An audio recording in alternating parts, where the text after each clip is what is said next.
राधा अष्टमी व्रत कथा। हरे कृष्णा, राधे राधे दोस्तों। आप सभी को राधा अष्टमी की हार्दिक शुभकामनाएं। आज भाद्रपद मास के शुक्ल पक्ष की अष्टमी तिथि है और आज के ही दिन श्री राधा रानी का प्राकट्य हुआ था और आज राधा अष्टमी का पवित्र त्योहार है। संसार में श्री राधा रानी जैसी भाग्यवान कोई स्त्री नहीं है जिनके पति तीनों लोकों के स्वामी श्री कृष्ण सदैव उनके कंधे पर गलबैया डाले रहते हैं। जहाँ भी श्री राधा रानी जाती हैं, भगवान श्री कृष्ण उनके अधीन होकर साथ साथ जाते हैं। श्री कृष्ण जी के वाम भाग से प्रकट हुई श्री राधा कठिन तप प्रेम और सेवा करके ही श्री कृष्ण के प्रेम की स्वामिनी बनी और उन्हें प्राणों से भी अधिक प्रिय हुई हैं। आज मैं आपको सुनाने जा रही हूँ श्री राधा अष्टमी के दिन सुनी जाने वाली बड़ी ही दुर्लभ कथाएं। तो इन कथाओं को बड़ी ही श्रद्धा और प्रसन्न चित मन से पूरा अवश्य सुनिएगा। इन कथाओं को सुनने से मनुष्यों की सभी मनोकामनाएं पूर्ण हो जाती हैं तथा पाप और संकट कट जाते हैं। जो पुण्य 1000 कुंवारियों के विवाह से प्राप्त होता है, यानी 1000 कन्यादान करने से जो पुण्य फल मिलता है, वह राधा अष्टमी का व्रत एक बार करने से मिल जाता है। अगर पापी मनुष्य भी इस व्रत को भोग पूर्वक या भक्ति पूर्वक करता है, वह भी अपने 1 करोड़ परिवार के सदस्यों के साथ भगवान विष्णु के लोक में जाता है। ब्रह्म वैवर्त पुराण के अनुसार राधा का अर्थ है पाना और धा का अर्थ है मोक्ष, अर्थात श्री राधा जी के नाम जप से ही श्री कृष्ण और मोक्ष की प्राप्ति हो जाती है। पूर्व काल में श्री राधा ने संत सुरंग पर्वत पर 1 सहस्त्र दिव्य युगों तक निराहार रहकर तपस्या की। इससे वे अत्यंत दुर्बल हो गईं। भगवान श्री कृष्ण जी ने देखा कि श्री राधा चंद्रमा की एक कला के समान अत्यंत कृश हो गई हैं। तब भगवान श्री कृष्ण करुणा से द्रवित होकर श्री राधा को छाती से लगाकर फूट फूट कर रोने लगे। भगवान श्री कृष्ण ने श्री राधा को वर देते हुए कहा, राधे, तुम्हारा स्थान मेरे वक्ष स्थल पर है, तुम यहीं रहो। मुझसे तुम्हारी अविचल प्रेम भक्ति हो, सौभाग्य, मान, प्रेम, गौरव की दृष्टि से तुम मेरे लिए सबसे श्रेष्ठ और सर्वाधिक प्रियतमा बनी रहोगी। संसार की समस्त युवतियों में तुम्हारा सबसे ऊंचा स्थान है। मैं सदा तुम्हारे गुण गाऊंगा, पूजा करूंगा। तुम सदा मुझे अपने अधीन समझो। मैं तुम्हारी प्रत्येक आज्ञा का पालन करने के लिए बाध्य रहूंगा। जैसे आभूषण शरीर की शोभा है, उसी प्रकार तुम मेरी शोभा हो। भगवान श्री कृष्ण जी कहते हैं, श्री राधा मेरी परमात्मा है, मेरा जीवन है। श्री राधा से ही प्रेम प्राप्त करके मैं उस प्रेम को अपने भक्तों में बांटता हूँ। भगवान श्री कृष्ण जी की सेवा से ही श्री राधा जी ने सबसे अधिक मनोहर रूप, सौभाग्यमान, गौरव तथा श्री कृष्ण के हृदय स्थल में स्थान, उनका पत्नीत्व प्राप्त किया है।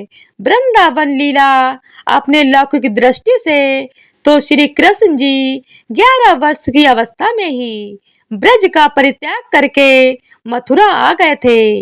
इतनी छोटी अवस्था में स्त्रियों के साथ प्रणय की बात कल्पना में ही नहीं आती और अलौकिक जगत में श्री राधा कृष्ण दोनों सर्वथा एक ही हैं।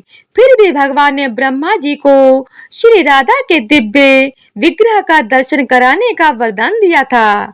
उसकी पूर्ति के लिए उन्होंने ब्रह्मा जी को एकांत में श्री राधा के दर्शन कराए और वहीं ब्रह्मा जी के द्वारा रसराज कृष्ण और महाभाव रूपी राधा की विवाह लीला भी संपन्न हुई। ये विवाहिता श्री राधा जी सदैव भी भगवान श्री कृष्ण के संग रहती हैं, परंतु छिपी रहती हैं। केवल कृष्ण कृपा होने पर ही साधक को इस युगल जोड़ी के दुर्लभ दर्शन होते हैं। पौराणिक कथाओं के अनुसार राधा माता गोलोक में श्री कृष्ण जी के साथ निवास करती थीं। एक बार देवी राधा गोलोक से कहीं बाहर गईं। जब वापस आई तो देखा कि श्री कृष्ण भगवान गोलोक में नहीं हैं। उस समय भगवान श्री कृष्ण अपनी एक सखी विराजा के साथ गोलोक में घूम रहे थे। ये बात जब राधा जी को मालूम हुई तो उन्हें गुस्सा आया और वे सीधे उनके पास पहुंच गईं। वहां पहुंचकर उन्होंने भगवान श्री कृष्ण को बहुत भला बुरा कहा। राधा जी का यह व्यवहार भगवान श्री कृष्ण के मित्र श्री सुदामा को बुरा लगा और उन्होंने राधा जी को पृथ्वी पर जन्म लेने का श्राप दे दिया। राधा रानी को इतने गुस्से में देखकर कृष्ण भगवान की सखी विराजा भी वहां से चली गई।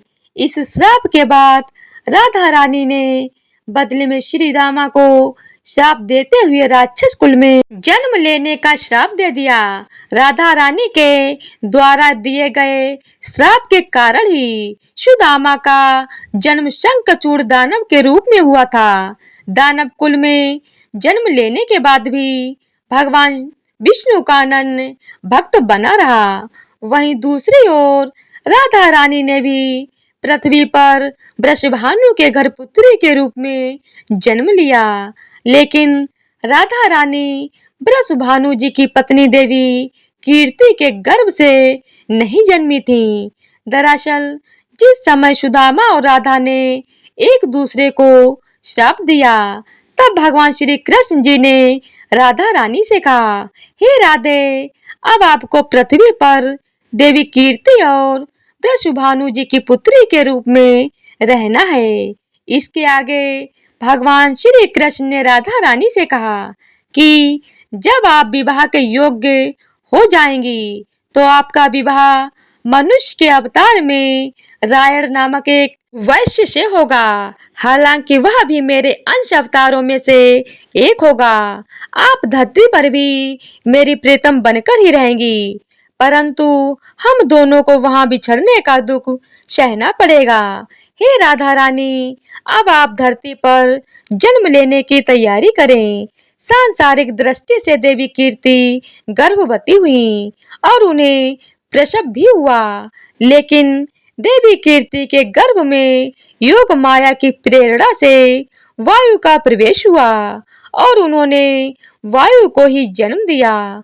जब वह प्रसव पीड़ा से गुजर रही थीं, तो उसी समय महादेवी राधा रानी एक प्यारी सी कन्या के रूप में प्रकट हो गईं। जिस दिन राधा रानी प्रकट हुईं, वह भाद्रपद शुक्ल पक्ष की अष्टमी का दिन था। इसीलिए भाद्रपद शुक्ल पक्ष अष्टमी को राधा रानी अष्टमी के रूप में मनाया जाता है। इस दिन भगवान श्री कृष्ण और राधा रानी की पूजा की जाती है। इस व्रत को करने से हमें सभी सांसारिक सुखानंद प्राप्त होते हैं। मान्यता के अनुसार इस व्रत को करने से धन की कमी नहीं होती और घर में बरकत बनी रहती है। तो आइए अब मनोकामनाओं को पूरी करने वाली राधा अष्टमी की बड़ी ही दुर्लभ कथा को सुनते हैं। आप लोग बड़ी ही श्रद्धा से पूरी कथा अवश्य सुनिएगा। एक गांव में रमा नाम की एक स्त्री थी। उसके विवाह को 5-6 वर्ष हो गए थे, लेकिन उसकी कोई संतान नहीं थी। एक बार श्री राधा अष्टमी का उत्सव आया। गांव की औरतें बरसाना जा रही थीं। औरतों ने कहा कि तुम भी बरसाना चलो। राधा रानी बड़ी दयालु हैं, तुम्हारी गोद जरूर भर देंगी। वह स्त्री कई महीनों से घर से बाहर नहीं निकली थी, इसीलिए उसके पति और सास ने भी उसे जाने की आज्ञा दे दी। बस उसने मन में ठान लिया कि राधा रानी मेरी गोद जरूर भरेंगी। जिस दिन उसे जाना था उसी दिन उसके पैर में चोट लग गई। चला भी नहीं जा रहा था, फिर भी वह स्त्रियों के संग यात्रा पर चली गई। सारे रास्ते राधा कृष्ण जी का जाप कीर्तन करती हुई चली गई और बरसाना पहुंचकर नहा धोकर राधा जी के मंदिर में जाने के लिए तैयार हुई। राधा जी के महल में जब जाते हैं तो ऊपर बहुत सी सीढ़ियां चढ़नी पड़ती हैं। रमा जैसे ही सीढ़ियां चढ़ने लगी तब वह स्त्रियों से बोली कि तुम लोग आगे आगे चलो, मैं धीरे धीरे सीढ़ियों से आ रही हूँ। मेरे पैर में चोट लगने की वजह से चला भी नहीं जा रहा है। दो चार सीढ़ियां चढ़ने के बाद उसका पैर मुड़ गया और वह नीचे गिरने लगी। तभी एक साथ 8 साल की कन्या ने उसका हाथ पकड़ लिया। रमा बोली, बेटी आज अगर तुम ना होती तो मैं नीचे गिर गई होती। वह कन्या बोली, माता ऐसे कैसे गिर जाने देती मैं तुम्हें। तब रमा ने पूछा, बेटी तुम्हारा नाम क्या है। वह बोली, लाडो नाम है मेरा, यहीं पास में रहती हूँ। वे दोनों सीढ़ियों पर बैठ गई। लाडो कहने लगी, माता मेरे लिए क्या लाई हो। ना कोई जान पहचान और लाडो ऐसी बातें कर रही है। फिर रमा ने कहा, लाडो मैं कल तुम्हारे लिए कुछ ना कुछ लेकर अवश्य आऊंगी। तुम्हें क्या पसंद है। तब लाडो कहने लगी, मुझे नथनी, गले का हार, कान के कुंडल, चूड़ियां, मेहंदी, घाघरा चोली, ये सब चीज पसंद है, कुछ भी ले आना। इतना कहकर वह बालिका भाग गई। जैसे जैसे रमा भी मंदिर में दर्शन करके लौट आई। फिर रमा उस बालिका के बारे में सोचने लगी और बाजार में उसने गले का हार और चूड़ियां उसके लिए ली। अगले दिन उसी जगह जहां लाडो उसे मिली थी वह वहीं जाकर लाडो का इंतजार करने लगी। थोड़ी देर बाद लाडो उसको उसी जगह पर मिली। जैसे ही रमा ने लाडो को चूड़ियां और गले का हार दिया वह बोली, बस इतनी सी ही चीज और चीजें नहीं लाई, और वह मुंह फुलाकर बैठ गई। तब रमा बोली, अभी मैं 8 दिन यहीं पर हूँ, रोज तुम्हारे लिए कुछ न कुछ लाया करूंगी। यह सुनकर लाडो उसकी गोद में बैठ गई और गले से लग गई। रमा तो रोने लगी क्योंकि उसे जैसे एक संतान मिल गई हो। बड़े प्यार से उसके सर पर हाथ फेरा। ऐसे ही वह फिर चली गई। रमा ने मंदिर से आकर घाघरा और चोली उसके लिए बनवाए। ऐसे ही रोज कुछ ना कुछ वह उसे देती। एक दिन रमा कहती है, अब यह सारी चीजें मुझे पहन करके दिखाओ। लाडो बोली, कल राधा अष्टमी है, मैं कल इसे पहनूंगी। इस बार लाडो के साथ एक लड़का भी आया था। उसे देखकर रमा ने कहा, आज पता नहीं मेरे मन में क्या आया, मैंने एक धोती और मुकुट मोर वाला लिया है, क्या मैं इसे दे दूं।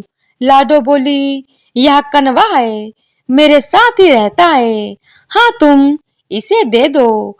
ऐसा कहकर वो दोनों सामान लेकर चले गए। अगले दिन राधा अष्टमी थी।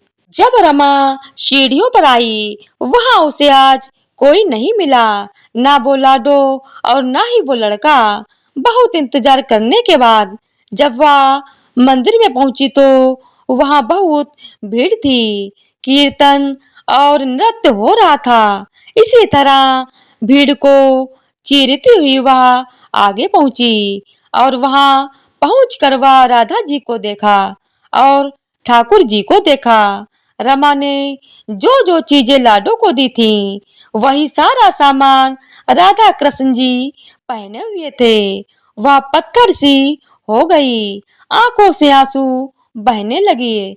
बात समझते देर नहीं लगी कि वह लाडो राधा जी और कान्हा कृष्ण जी थे। स्वयं जगत के पालनहार उसके पास आते थे।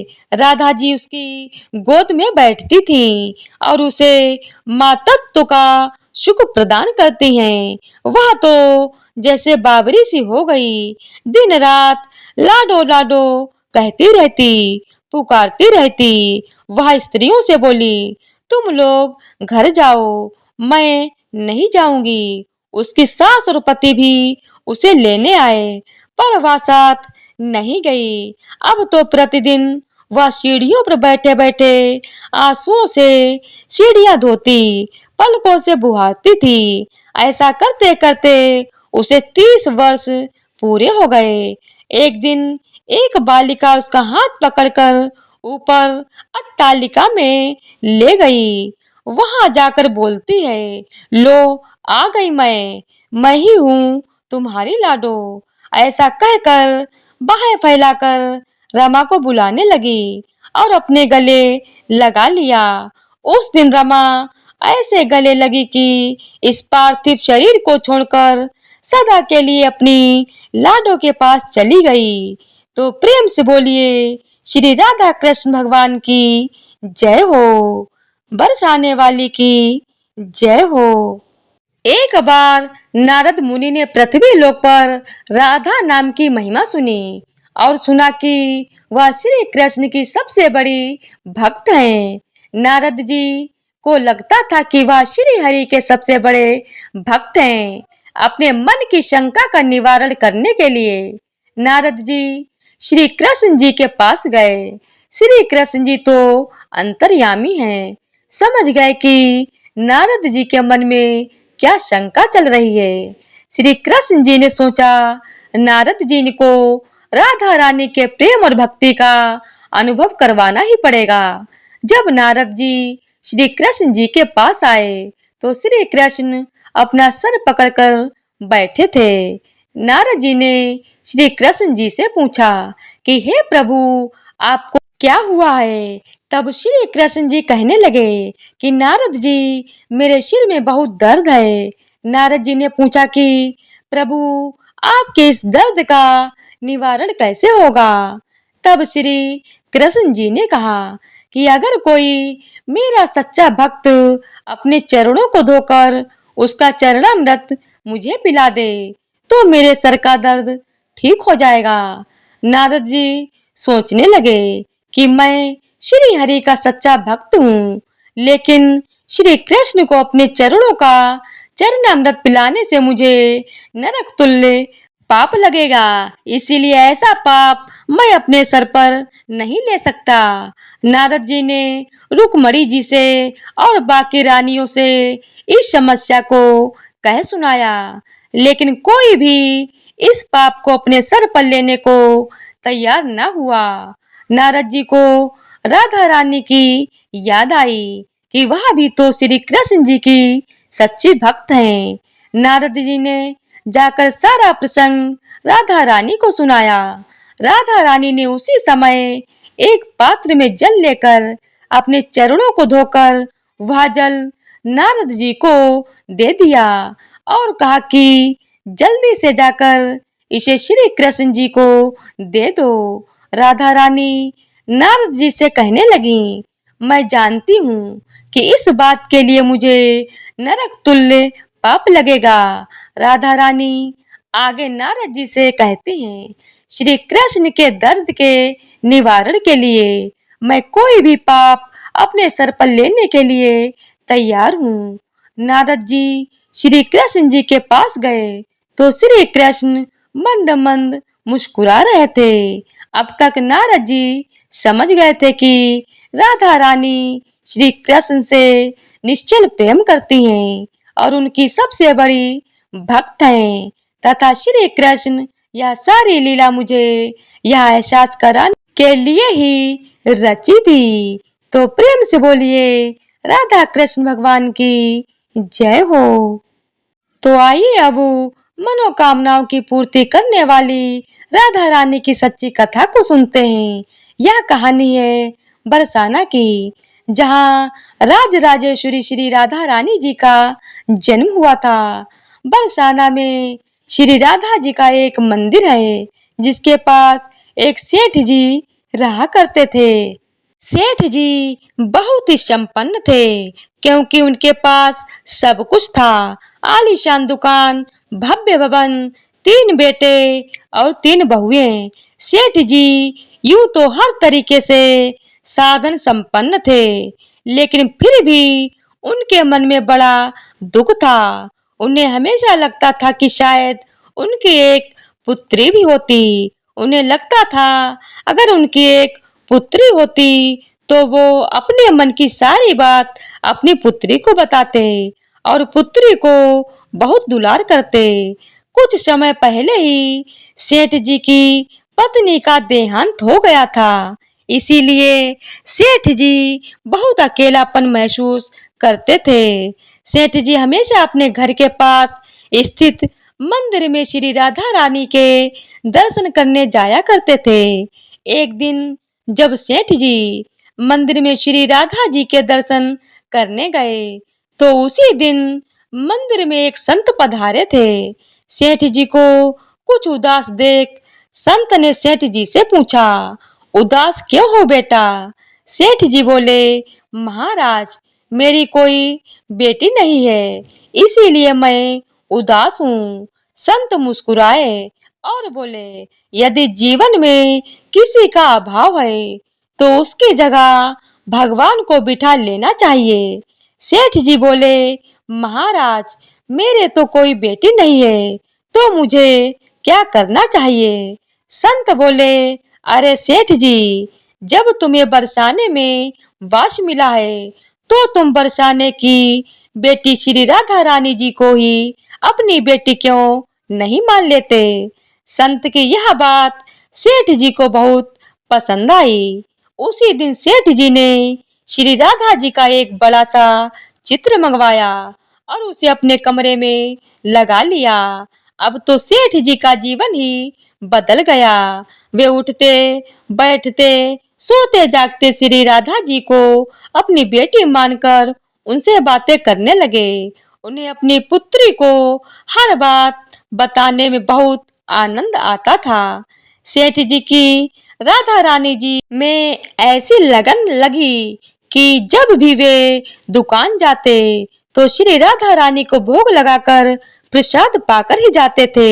शाम को लौटते तो राधा रानी को प्रणाम करते, उनसे बातें करते और भोग लगाकर फिर प्रसाद ग्रहण करते और हर समय श्री राधे राधे संकीर्तन किया करते थे और हर समय प्रसन्न चित्त रहा करते थे। जब भी सेठ जी से कोई उनका परिचय पूछता तो सेठ जी कहते, 3 बहू बेटे हैं, घर में सुख सुविधा पूरी है, संपत्ति भरी भवन में रहती, नहीं कोई मजबूरी, कृष्ण कृपा से जीवन पथ में आती न कोई बाधा, मैं बड़भागी पिता हूँ, मेरी बेटी है श्री राधा। एक दिन सेठ जी के घर में चूड़ी पहनाने वाली मनिहारनी आई। 3 बहुओं ने बारी बारी से जाकर मनिहारिन से चूड़ियां पहन ली। श्री राधा रानी को लगा कि आज हमारे पिता के घर में चूड़ी पहनाने वाली आई है, तो मैं भी जाकर चूड़ियां पहन लेती हूँ। जैसे ही तीनों बहुएं चूड़ियां पहनकर गईं, श्री राधा जी प्रकट हो गईं। मनिहारिन ने जब राधा जी का स्वरूप देखा तो वह उन्हें देखती ही रह गईं। राधा जी बोली, मुझे भी चूड़ी पहनाओ। मनिहारिन ने समझा सेठ जी के घर में कोई मेहमान आया होगा। यही सोचकर मनहारिन ने राधा जी को भी चूड़ी पहना दी। श्री राधा जी चूड़ियां पहनने के बाद एक ओट में जाकर अंतर ध्यान हो गईं। सभी को चूड़ियां पहनाकर मनिहारिन हमेशा की तरह चूड़ियों का पैसा लेने सेठ जी की दुकान पर चली गई। मनिहारिन को देखते ही सेठ जी बोले, घर पर चूड़ियां पहनाने गई थी, यह लो तुम्हारे पैसे। सेठ जी ने मनिहारिन को हर बार के जितने ही पैसे दिए। मनिहारिन बोली, सेठ जी इस बार मैं ज्यादा पैसे लूंगी। मैंने आपके घर में 3 नहीं बल्कि 4 जनों को चूड़ियां पहनाई हैं। सेठ जी बोले, हमारे घर में 3 बहुओं के अलावा चौथी तो कोई है ही नहीं। जो चूड़ियां पहनने वाली हो। मनिहारिन बोली, यह सब मैं नहीं जानती, लेकिन मैंने तो चूड़ी चार को पहनाई है। सेठ जी बोले कि पहले मैं घर में पता करूंगा, बाकी के पैसे उसके बाद दूंगा। मनिहारिन बोली, ठीक है सेठ जी, आप घर में पता कर लीजिएगा। यह कहकर मनिहारिन चली गई। शाम को सेठ जी घर पर पहुंचे। उन्होंने घर में मनिहारिन के बारे में पूछा। उनकी बहुओं ने कहा कि केवल हम तीनों ने ही चूड़ियां पहनी थी।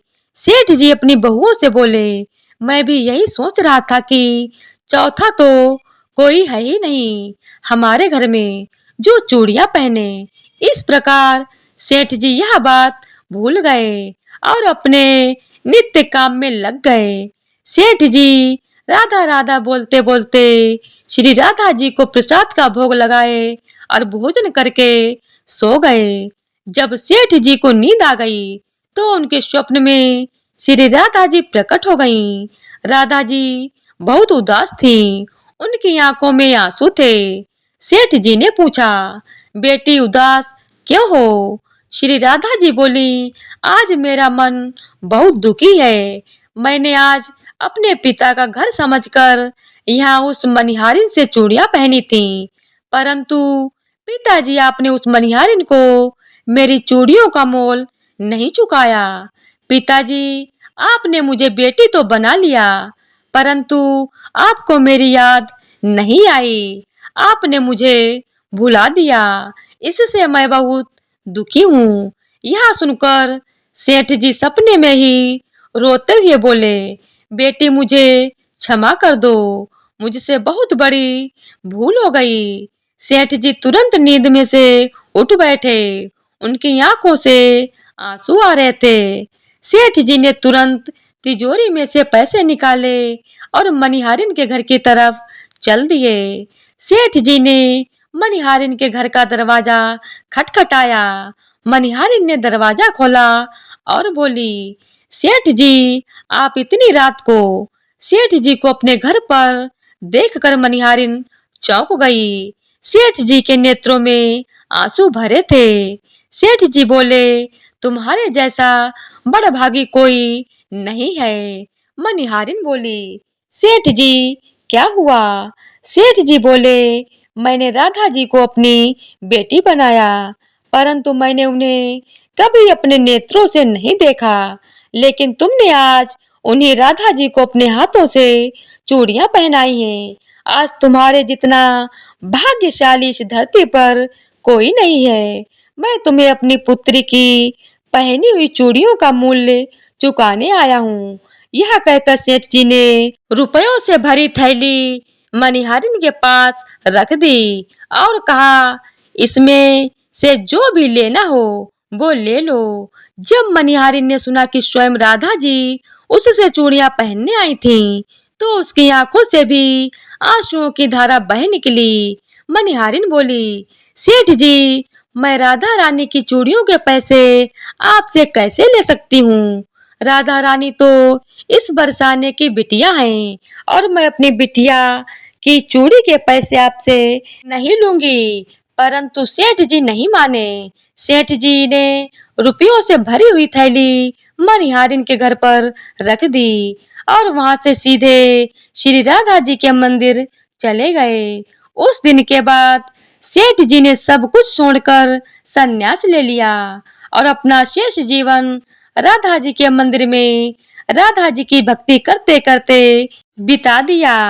तो प्रेम से बोलिए जय श्री कृष्णा, जय श्री राधे। अगर वीडियो पसंद आई हो तो हमारे चैनल को सब्सक्राइब करें और कमेंट में राधे राधे लिखना ना भूलें। धन्यवाद।